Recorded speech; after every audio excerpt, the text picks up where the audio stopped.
Good morning, everybody, and welcome to The Balancing Act. We are so glad you joined us this morning. I'm Julie Moran. And I'm Olga Villaverde. All right, do you know your credit score? I actually do. I actually do. And if you don't, you should. It's easy to find out, and it plays a really important role in your financial well-being. It does. And when it comes to our children's well-being, there is nothing that we as parents would not do to save them. Coming up, one family's fight to save their son from a rare bone disease. Theirs has been an emotional journey with a lasting legacy. You have to see this story. The Balancing Act starts right now.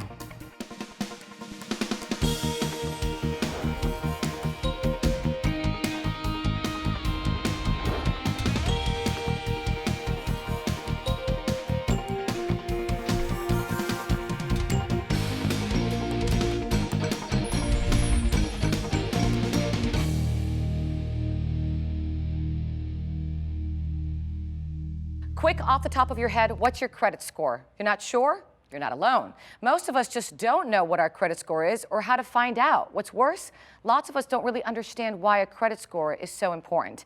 Well, all that's about to change this morning. We're going to welcome Scott Lascelles, Chief Marketing Officer for Springleaf Financial. Good morning. Good morning, Olga. So let's talk about credit score and why it's important. I'm already talking to my children about it, and they're only 11 and 13. Yeah, your credit score impacts so many parts of your life people aren't aware of. So everyone knows it will impact you getting approved for a loan. You apply for a credit card, a car loan, you get a yes/no decision based on your credit score. It also impacts the rate you'll pay. The lower your credit, the higher your rate. But what people don't know is it actually impacts if a landlord is going to charge you a larger deposit or not. When you get a cell phone, they ask for your social security number because they're pulling a credit bureau report. Utility companies, even insurance companies in determining your premium use your credit score. It's like a background check. And when I was growing up, my mom used to always tell us, if you can't afford it, don't buy it. You don't want to be up to here in credit. You don't want to have a bad credit score. And I've lived by that rule. I think I've got a pretty good one. And it's empowering for me to have a good score because I feel like I can go out there, get that loan, and be trusted. Absolutely. But the reality is for most Americans, 50% of them can't raise $2,000 in a month, so they need access to credit. And to get good credit, you need to make sure you know what your credit score is and you take control of it. So let's say I want to know my credit score today. How would I find out, Scott? Actually, there's a really good website the government had the credit agencies do. It's called annualcreditreport.com. And as you can see, if you go there, you can actually get your credit report once a year from TU, Equifax, and Experian. So a good strategy is to go to the website every 4 months and you can actually check 3 times a year to see what's going on your credit report. So I just plug in my information and for free I get my score and how I'm doing. Absolutely, it's free. You just have to enter your name, address, and social security number. And then when you log in, you can check to see if that credit card was actually opened in your name, if there's any reporting errors, and if you're delinquent on cards you weren't aware of. So let's say the credit score is bad. You've been late on some payments, some tragedy has occurred. I'll give you an example. I have a family member that just got divorced. Credit has gone down the drain. Then what? Bad credit happens to good people. Life happens. It's not that it happens, it's how we deal with it. So there's 5 things that really impact your credit score that you can do to focus on to improve it. The first is your payment history, paying your bills on time. I'd recommend enrolling yourself in on-time bill payments. So it's the min due is automatically paid on your bills, so you're not late. That's difficult with managing your finances, but that's very important. The second is how much debt or utilization you have. The third is how long is your credit history. The fourth one is credit mix. If you have an auto loan, a credit card, you want to have a few different types on your credit bureau. And the last is how many inquiries you have. In other words, you don't want to go out when you need credit and apply for 3 or 4 loans at a time. That actually will hurt your credit score. And what are my options if I need to apply for a loan and I have bad credit? There's a lot of options. People have more options than they think. They don't have to take whatever's offered to them. So you have options like using your car as collateral, getting a secured loan. Okay. What we do at Springleaf is we sit down with our customers. We have 800 branches, over 5,000 employees in the field. They sit down with you and they'll do a budget to see what you can afford and what type of loan is right for you. And to make sure you can pay it back. Absolutely. We want to do business with people that can pay their bills and that can pay us back. So we make sure you have the ability to pay. The other thing we do is we have a 7-day money-back guarantee on your loan. There's no high-pressure sales with us. When you come in, if the loan wasn't right, you can return it within a week. The second thing is, in every branch, we have a prominently displayed customer bill of rights, so you know that we're going to treat you properly and fairly as we should. So the bottom line, if you've got a bad credit, you can do a 180 and turn it back into a good credit. Absolutely, and do business with a reputable company you trust. Thank you so much, Scott. I appreciate your time. Thank and you. if you would like to learn more about your credit score or learn about loans, log on to thebalancingact.com. We've got all the information there. You can also follow us on Facebook and Twitter.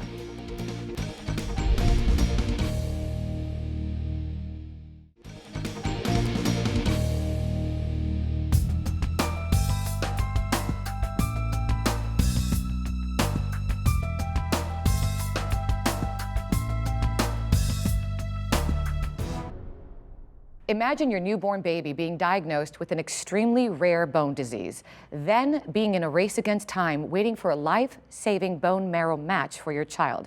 Well, that's exactly what happened to my next guests. With us today are Paul and Barbara Worston, and also joining us is one of the experts on this disease, Dr. Paul Orchard. Good morning. Good morning. Thank you so much for being with me. Thanks for having us. Barbara, let me start with you, and Paul. What happened with Ryan? Tell me what happened when he was born. So it was a normal pregnancy, a normal delivery, and shortly after he was born, he was put into the NICU for being jaundiced. Okay. And during that time, they just run a panel of blood work just as part of the process of being in the NICU. And it kept coming back that his calcium was low, and the doctors didn't know why. So after about a week and a half, we had him transferred to another teaching hospital, and it was there that, between all the experts in all the facets of the hospital, he was diagnosed with malignant infantile osteopetrosis.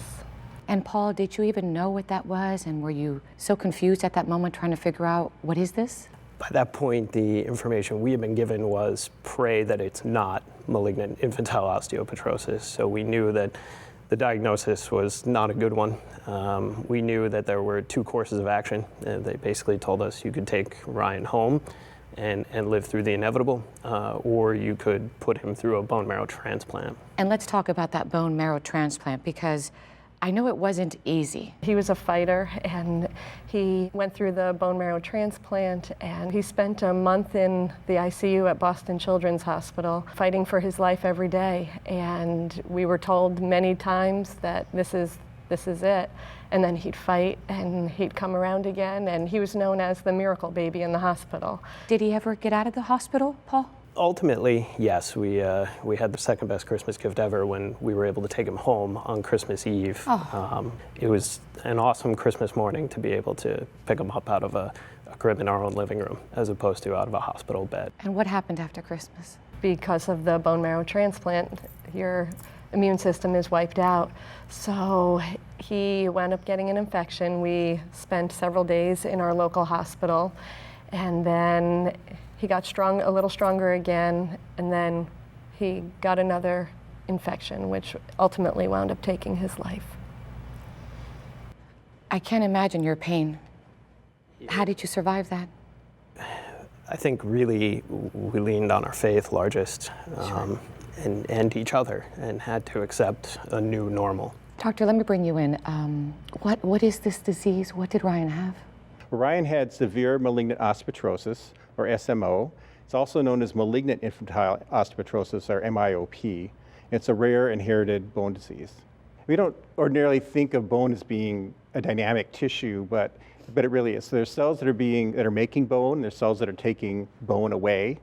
And so that's how bone is remodeled, and we grow, and bones assume their normal shape.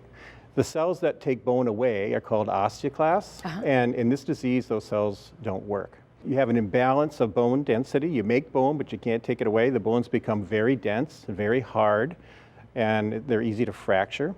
And one of the most important pieces is that the bone marrow cavity, which is where you make all your blood, isn't created because the cells can't do that. And so most of these children run into problems with not being able to make blood cells. And so most of the babies die actually by the time they're 10 or so. Pretty rare, doctor? It's a very rare disease, so it's about 1 in 200,000 babies are born with osteopetrosis every year. Is it hereditary? It is. So it's a recessive disease, meaning the parents are carriers, and they would have no way of knowing that they're carriers for the disease. There's a 1 in 4 chance that any baby born to a couple that are carriers for osteopetrosis would have a baby with the disease. Doctor, I want to talk more about the disease, so we'll be coming back in just a few moments to learn more about this rare disease, which is so critical to bring awareness to this morning, so stay with us.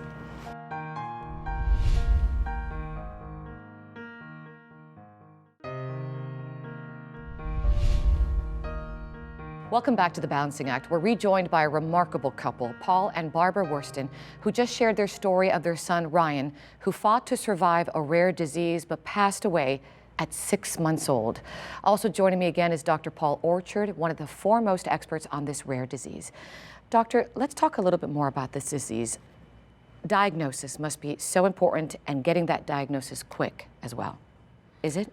Absolutely. So, Olga, if we have a diagnosis earlier, as a bone marrow transplant specialist, it helps us be more effective in terms of getting the transplant done. It also helps minimize the complications, because a number of these children are affected by the disease in ways that are irreversible.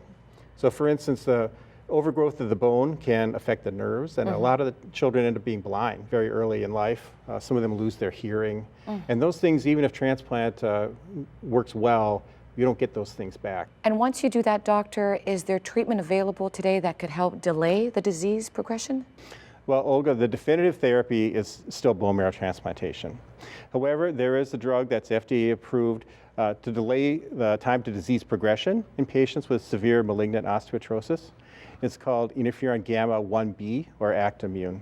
So it may be that the use of interferon in association with bone marrow transplant is going to make therapy more effective. It really hasn't been studied at this point. It's something we're very interested in doing.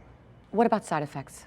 Well, the patients that are older and can describe what they're experiencing describe flu-like symptoms. So sometimes there's fevers, muscle aches, those types of things. Patients that have neurologic problems, cardiac problems, may have difficulties with the drug as well. And in the babies, we follow liver function tests to make sure that there aren't any issues there. Barbara, I want to bring it back in.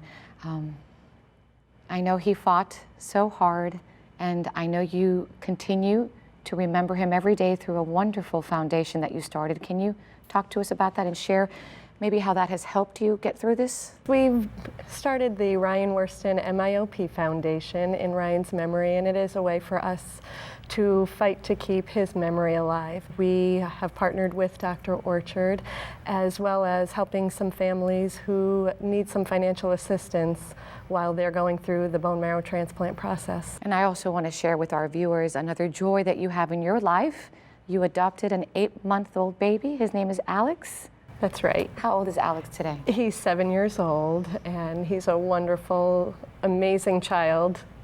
So he's from Kazakhstan, and we just love him to pieces. He's a thrill ride at heart, and he loves his big brother and loves to talk about him You do talk at our about annual Ryan? fundraisers. We do. We sure do, and he talks about him daily, about his big brother, and that he can't wait to meet him again. Thank you so much for sharing your story. God bless both of you and Alex. Doctor, thank you so much for bringing this to our awareness this morning. Do appreciate your time. Absolutely. You can log on to curemiop.org, compassforpatients.com, actimmune.com, and of course thebalancingact.com for more information on today's segment.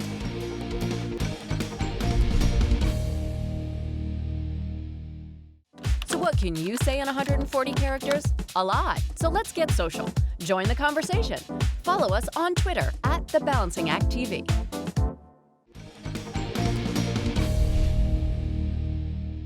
Enrolling your little ones in early childhood learning or daycare is more than a convenience for today's moms and dads. It's also an important part of their development. And new research shows that quality early childhood learning also has long-term benefits, including improved physical health in adulthood. And joining us on The Balancing Act is Dr. Ilana Yalo, CEO of KinderCare Early Learning Program. And Dr. Yalo, I'm so glad you're with us this morning. Good morning, Julie, and thank you so much for having me here. Absolutely. And, you know, choosing an early childhood learning center is a big decision for parents, right? It absolutely is a big decision for parents. Early childhood education sets the foundation for a child's success in school and later life. What a lot of parents don't realize is that 70% of brain development actually occurs by the time a child is 3 years of age, and it really develops the whole child, cognitively, physically, socially, and emotionally. So what do parents really need to know when they're evaluating the quality of a learning center? That's a great question because it's such an important decision for parents. The first thing that I always encourage parents to think about is that they're really the experts when it comes to their child. They're the ones that know best if something feels right for their child and their family. So you start with how the center feels, and then you kind of look at some minimal standards, and there's licensing standards that look at basic health and safety of the center, but then you want to look at whether or not the center is clean and neat and organized, and does it really feel like comfortable and inviting place for your child. Then you want to look at the teachers and the children and see if they're actively engaged with each other and if it feels like a really warm, inviting environment. And then you want to look around and make sure that it feels like the children are going to have an enriched learning experience at the center. But once you get past those minimal standards, then we like to look at something called national accreditation. And it's really a great system that's been developed already where outside experts come in and actually validate the quality of the program. So you're really counting on them to help assure you that the center is meeting the highest standards of excellence. And what's great about that is it gives you an extra set of eyes on the program to tell you that it's the best place for your child. So good to know. And what else are our children really learning at that early age? Oh, children in that earlier ages are really getting the foundation that they need for success in future life. And they're learning how to think and how to speak and how to interact with others. There's a really important process called serve and return that we really talk about as one of the foundational elements. I want to of stop early you right learning. there. Serve and return.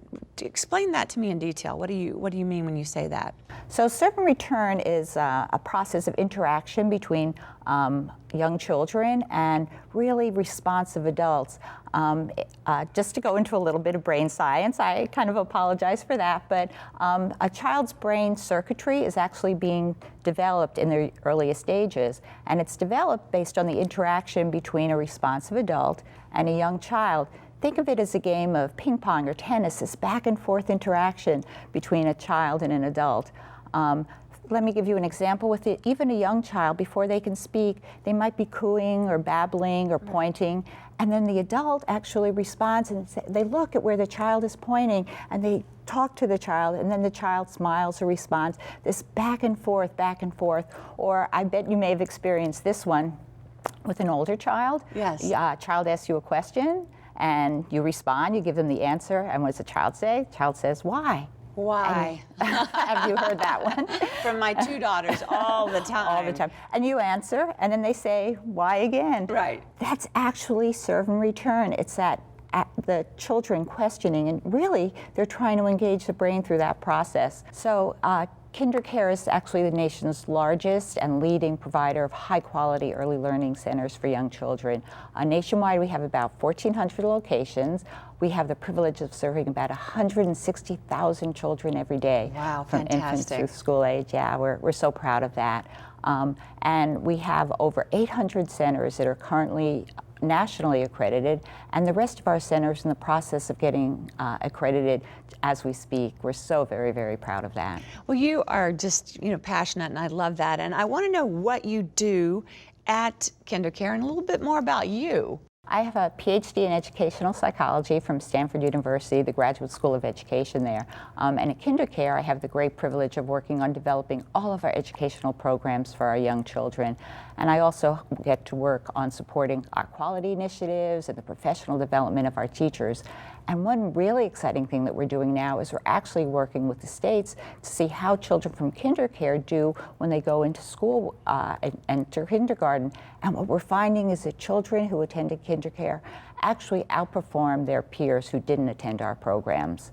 So we're so excited to learn that we're... That's a great statistic, yes. And do you have children as well? I do. I have two young men now, 2 sons, and I really wish I knew what I knew then when I was raising them about early childhood development and brain development. I hear you. I feel the same way with my 2 daughters, but it was so great to have you on the show. This is such an important topic, and thank you for joining us today. Oh, thank you so much, Julie. It's been great to be with you. All right, and you want to learn more? Log on to thebalancingact.com. Also find us on Facebook /The Balancing Act.